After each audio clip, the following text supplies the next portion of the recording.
नमस्कार, मैं अंजलि मिश्रा और स्वागत है आपका हमारे चैनल में। आप सभी को याद होगा कि नवाब मलिक ने देवेंद्र फडणवीस जो महाराष्ट्र के पूर्व मुख्यमंत्री रह चुके हैं, उनकी पत्नी का एक फोटो शेयर किया हुआ था और उसके साथ ही उस फोटो में एक तीसरा व्यक्ति नजर आया था जिसके ड्रग से जो है कुछ कड़ियां जुड़ी हुई थी, जिसके बाद उन्होंने इस तस्वीर को लेकर पूरे बीजेपी पर निशाना साधा था और ये बात कही थी कि बीजेपी के कनेक्शन जो है ड्रग माफिया के साथ है। अब आपको बता दें कि जिस तरीके से नवाब मलिक की बयानबाजी उनके लिए परेशानी खड़ा करती हुई नजर आ रही है, ऐसे में अब नवाब मलिक के लिए देवेंद्र फडणवीस की पत्नी ने भी एक ट्वीट किया है। उन्होंने लिखा है, प्रेस कॉन्फ्रेंस पर प्रेस कॉन्फ्रेंस, प्रेस कॉन्फ्रेंस पर प्रेस कॉन्फ्रेंस, और वो हमेशा इसी तरीके से सिर्फ झूठ और मक्कारी की कहानी बिनते गए, क्योंकि उन्हें उनका सिर्फ और सिर्फ एक ही लक्ष्य था और वो लक्ष्य था अपने दामाद को और अपनी काली कमाई को बचा के रखना, और यही काम वो करने के लिए सिर्फ और सिर्फ प्रेस कॉन्फ्रेंस कर रहे थे। तो आप देख सकते हैं कि जहां पर एक वक्त पर उन्होंने देवेंद्र फडणवीस की पत्नी पर निशाना साधा था,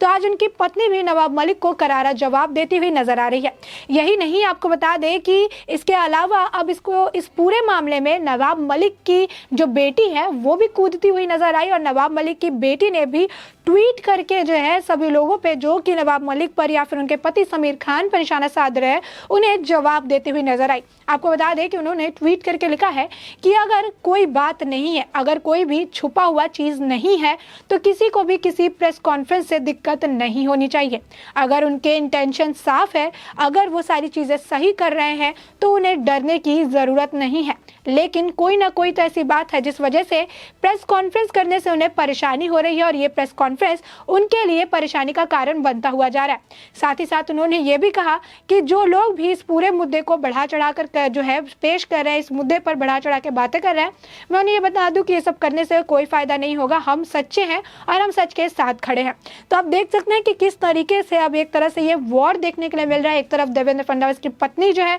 वो ट्वीट करती हुई नजर आ रही है, तो वहीं पर नवाब मलिक की बेटी भी कई दिनों बाद इस मामले में आती हुई नजर है, क्योंकि कई दिनों से उनके पति समीर खान को लेकर एक बड़ा मुद्दा बना हुआ है, लेकिन कई बार जो है उनके नाम भी सामने आए, उनकी जो बेटी है उनका नाम भी लिया गया, लेकिन उनकी तरफ से कोई स्टेटमेंट सामने नहीं आ रहा था। जिसके बाद अब नीलोफर भी सामने आ गई है और वो भी जो है इस मुद्दे पर बात करती हुई नजर आई। आपको बता दें कि समीर खान का जो केस है उसे फिर से रीओपन कर दिया गया है और इस पर भी जो है उन्होंने यानी नीलोफर ने जो है आपत्ति जताई। नवाब मलिक की जो बेटी है उन्होंने ये भी कहा कि एनसीबी जो है अपने तरफ से एक कहानी गढ़ रही है, एनसीबी अपने तरफ से जो है इस पूरे मामले को एक दूसरा रूप देना चाहती है, जो कि बिल्कुल गलत है। आपको बता दें कि इस तरीके के ट्वीट जो है उन्होंने किए हैं, यानी जहां पर नवाब मलिक एनसीबी पर निशाना साध रहे थे, एनसीबी का जो इमेज है उसे खराब करने की कोशिश कर रहे थे, समीर वानखड़ी की इमेज को खराब करने की कोशिश कर रहे थे। अब नवाब मलिक की जो है उसकी कमी थी कि अब उनकी बेटी भी एनसीबी पर निशाना साधती हुई नजर आई और उन्होंने कह दिया कि एनसीबी जो है वो कहानी बुन रही है इस तरीके से उनके पति को फंसाने के लिए। यानी बाप और बेटी दोनों एक ही जो है थाली के चट्टे बट्टे हैं और दोनों ही इस बात को लेकर खुन्नस निकालते हुए नजर आ रहे हैं कि कहीं ना कहीं उनका खुद का आदमी इस पूरे मामले में इन्वॉल्व है। यानी यहाँ बात समीर खान की हो रही है। आपको बता दें कि एनसीबी ने अब समीर खान के केस को रीओपन कर दिया है और इसको रीओपन करने के बाद ही उन्होंने जो है समीर खान को समन जारी किया था। इसके बाद उन्होंने सजनानी को भी समन जारी किया था, उन्हें भी बुलाया गया था इस पूरे मामले में बयान देने के लिए, क्योंकि सजनानी व्यक्ति है जिसने कबूल किया था कि वो बाहर के देश से कुरियर के जरिए जो गांजा है उसको मंगवाते थे। लेकिन सजनानी ने बात कही थी कि एनसीबी ने जिस अमाउंट का जो गांजा बताया था कि जिसे जब्त किया गया था वो अमाउंट काफी ज्यादा बताया था, उन्होंने इतना अमाउंट किसी के घर में रहना पॉसिबल नहीं है। जबकि एनसीबी ने इस बात को जो है पूरे तरीके से खारिज कर दिया। उन्होंने कहा कि जितना अमाउंट हमें गांजा वहां से बरामद किया था, जितना अमाउंट गांजा हमने वहां से जब्त किया था, हमने उतना ही अमाउंट का गांजा जो है उसका रजिस्टर किया हुआ है। साथ ही साथ आपको बता दें कि सजनानी का जब ट्रांजैक्शन चेक किया गया तो उसमें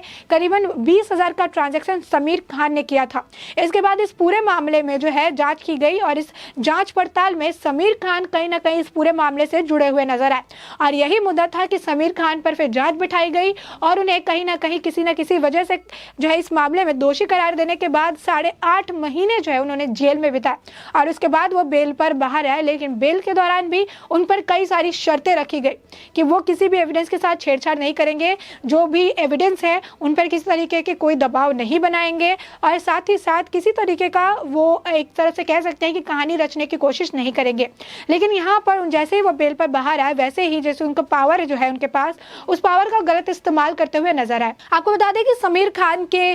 जो नवाब मलिक है, जो दामाद है चूंकि, तो नवाब मलिक इनडायरेक्टली जो है समीर वानखड़े पे प्रेशर बनाना शुरू कर दिया और ये बात किसी से नहीं छुपी है कि क्या क्या आरोप नवाब मलिक ने समीर वानखड़े के ऊपर लगाया। तो जहां पर नवाब मलिक अपनी मंत्री पद का इस्तेमाल करके एक एनसीबी के इतने बड़े अफसर को मेंटली डिस्टर्ब कर सकते हैं, इस तरीके से उनके पूरे परिवार को हैरेस कर सकते हैं, तो ये सोचिए कि उनके दामाद से जुड़े हुए एविडेंस के साथ वो क्या कुछ कर सकते हैं। और इसी पूरे मामले को देखकर एनसीबी जो है बॉम्बे हाईकोर्ट गई थी और वहां पर उन्होंने इनकी जमानत को रद्द करने को लेकर जो है केस जारी किया था। इसके साथ ही साथ वो ये भी चाह रहे थे कि इसके केस को वापस से, जिस तरीके से उस वक्त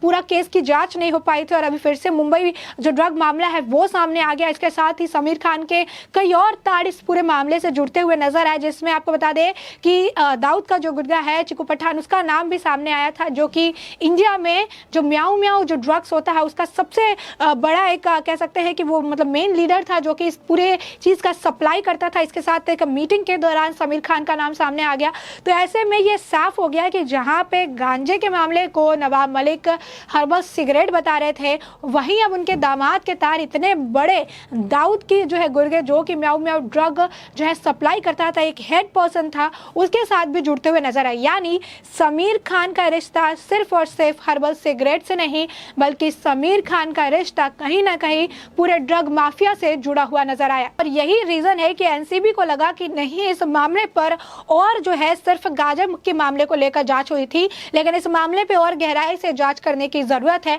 क्योंकि कहीं ना कहीं आर्यन खान का मुद्दा, कहीं ना कहीं समीर वानखड़े, नवाब मलिक, अनिल देशमुख, और इसके साथ ही आपको बता दें कि कहीं ना कहीं महाराष्ट्र सरकार में इस वक्त जिस तरीके से एक के बाद एक चेन बनता हुआ नजर आ रहा है, जिस तरीके से जो ड्रग माफिया है, जिस तरीके से दाऊद है, जिस तरीके से अंडरवर्ल्ड आप कह सकते हैं, सारे कनेक्शन एक के बाद एक दूसरे के साथ जुड़ते हुए नजर आ रहे हैं। और ऐसे में ही एनसीबी ने एक नई टीम, एसआईटी जो टीम है उसका गठन किया, जो कि आर्यन खान, समीर खान के अलावा और जो है टोटल 6 मामले हैं जिसकी जांच वो करेंगे और साथ ही इस पूरे मुद्दे की जो है जांच करके इसका निष्कर्ष निकालने की कोशिश करेंगे कि आखिर किस तरीके से ये सारे मुद्दे आपस में एक दूसरे से कनेक्टेड नजर आ रहे हैं, क्योंकि ये जो कनेक्शन है कहीं ना कहीं ड्रग माफिया से जुड़ा है। आपको बता दें कि नवाब मलिक ने एक बात और कही थी अपने प्रेस कॉन्फ्रेंस में, और उन्होंने ये बात कही थी कि समीर खान जो है वो छोटे ड्रग के मुद्दों को बड़ा बनाते हैं, खासकर ऐसे मुद्दों को जिसमें हाई प्रोफाइल लोग जो है वो शामिल हो, ताकि वहां से वो वसूली का काम कर सके।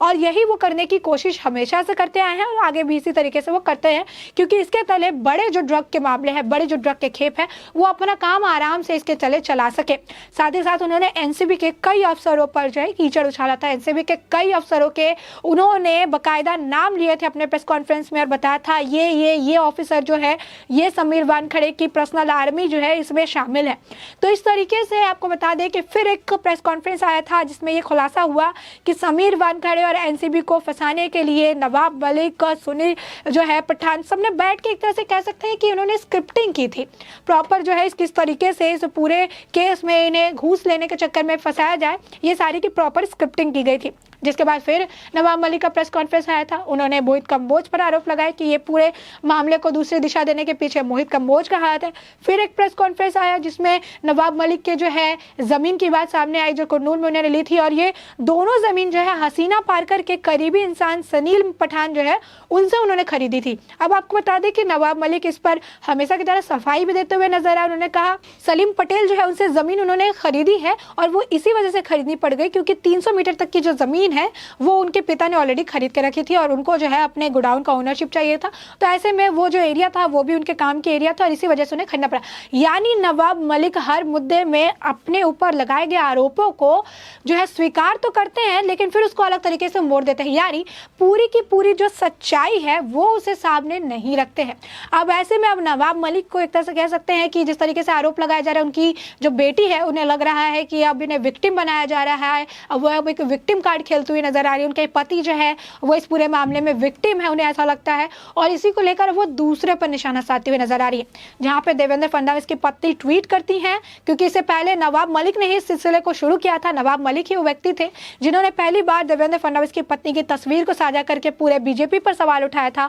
और कहा था कि इनके ड्रग के साथ कनेक्शन है। अब ऐसे में अब उनकी पत्नी ने भी ट्वीट कर दिया, लेकिन ये बात अब जो है नवाब मलिक की बेटी को रास नहीं आई और फिर से उन्होंने भी ट्वीट करके ये कह दिया कि जब कोई है ही नहीं तो प्रेस कॉन्फ्रेंस से डरने की ज़रूरत क्या है। तो ऐसे में एक और सवाल यहाँ खड़ा होता है कि जब कुछ है ही नहीं तो प्रेस कॉन्फ्रेंस करने की क्या ज़रूरत है। लेकिन अब वही बात कह सकते हैं कि जिस तरीके से नवाब मलिक हैं अपने जो है दामाद को बचाने की कोशिश कर रहे हैं, इस पूरे मामले को दबाने की कोशिश कर रहे हैं, तो वही अब उनकी जो बेटी है अब वो भी इस मामले पर अपने पति को जो है विक्टिम दिखाती हुई नजर आई, एनसीबी पर जो है सवाल खड़े कर दिए। तो ऐसे में आपने देखा कि किस तरीके से अब ये जो ट्वीट वॉर है ये शुरू हो चुका है और अब जो अलग अलग लोग हैं इस पूरे मुद्दे में खुलकर सामने आ रहे हैं, इस मामले में एक दूसरे के ऊपर जो है आरोप प्रत्यारोप लगा रहे हैं और सारे जो सब कुछ है वो ट्वीट के जरिए कर रहे हैं। एक के बाद एक ट्वीट, एक के बाद एक प्रेस कॉन्फ्रेंस आ रहा है और ये सिलसिला चलता हुआ जा रहा है। ऐसे में अब आने वाले वक्त में इस पूरे मुद्दे से लेकर और कौन से लोग हैं जो इस पूरे मामले में कूदते हुए नजर आते हैं, साथ ही साथ इस मामले को लेकर क्या कुछ खुलासा होता है, ये आने वाले वक्त के साथ पता चल जाएगा। तब तक के लिए